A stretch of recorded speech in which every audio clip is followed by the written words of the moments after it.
बिस्मिल्लाहिर्रहमानिर्रहीम। अस्सलाम वालेकुम माय यूट्यूब फैमिली। उम्मीद है सब खैरियत से होंगे और मज़े में होंगे।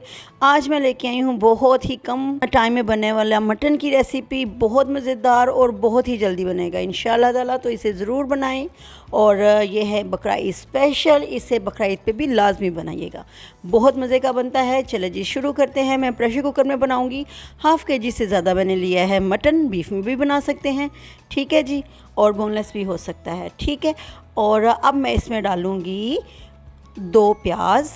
सब कुछ अपने इसमें ऐड कर देना है और इसे गला लेना है। बहुत ही जल्दी बन जाएगा ये, और टेस्ट में तो बहुत लाजवाब है। 2 हमने मीडियम साइज़ के प्याज डाले हैं।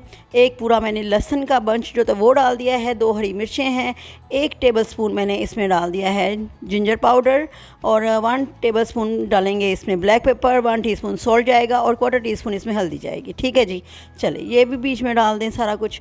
और अब मैं इसमें डालूँगी साबुत गरम मसाला। 2 दालचीनी की स्टिक्स लेंगे, इसमें जाएंगे 2 बड़ी इलायचियाँ और 4 से 5 लौंग जाएंगे, और 10 से 15 इसमें ब्लैक पेपर जाएंगे, ठीक है जी, साबुत। तो ये डाल दें, बस जी। चलो जी काम ख़त्म हो गया। अब मैं इसमें डाल दूँगी 2 गिलास पानी, क्योंकि हमने इसको गलाना है। ये गला था तकरीबन 20 से 25 मिनट में, ठीक है जी। तो बस हमने इसको गला लेना है। चले अब मैं इसका वेट लगा दूँगी। चले ठीक हो गया।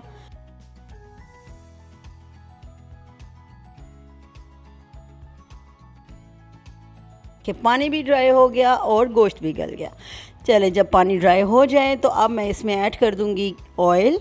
ऑयल हमने खाना बनाने वाला जो चम्मच होता है वो मैंने 2 भर के डाल दिए हैं, ठीक है जी। इस तरह इसको हमने अब भून लेना है अच्छी तरह से। अब इसे भूनेंगे हम। ये देखें, इसको हमने अच्छी तरह से बस भून लेना है। और इसमें मैंने ऐड कर दिया है 1 टीस्पून भर के ज़ीरा, और 1 टीस्पून भर के इसमें डालेंगे पिसा हुआ सूखा धनिया, ठीक है।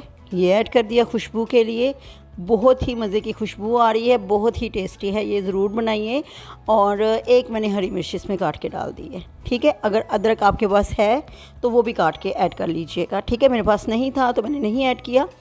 तो अब ये देखें, ये देखें ऑयल ऊपर आ रहा है। अब मैं इसमें डालूँगी आधा कप दही का। अच्छी तरह से फेंट के डालेंगे, और जब हम दही डालेंगे साथ ही हमने अच्छी तरह से इसे मिक्स करते जाना है ताकि इसके लम्स ना बने, ठीक है, हमारी ग्रेवी स्मूथ रहे, ठीक है। तो यहाँ पे ये देखें दही का पानी भी ड्राई हो गया है, ऑयल ऊपर आने वाला है। जो दूध की मलाई है वो ऐड करेंगे, ठीक है। क्रीम लाने की कोई ज़रूरत नहीं। आधा कप मैंने वो ऐड कर दिया है मिल्क के साथ। ये देखिए बस हमने अब इसको मीडियम टू लो फ्लेम पे हमने इसको कुक करना है ताकि घी ऊपर आ जाए। यहाँ पे अच्छी तरह से ये देखें अल्हम्दुलिल्लाह वो घी ऊपर आ रहा है हमारा, और ये हमारी तैयार है। चले जी अब इसे सर्व करेंगे। नान के साथ करें, चपाती के साथ करें, पराठों के साथ करें, बहुत मज़ेदार है। ये ईद स्पेशल है। मैं ईद के पहले दिन इसे लाजमी बनाती हूँ, आप भी ज़रूर ट्राई कीजिएगा और मुझे फ़ीडबैक भी ज़रूर कीजिएगा। तो मिलते हैं अपनी न्यू वीडियो के साथ। अल्लाह हाफिज़।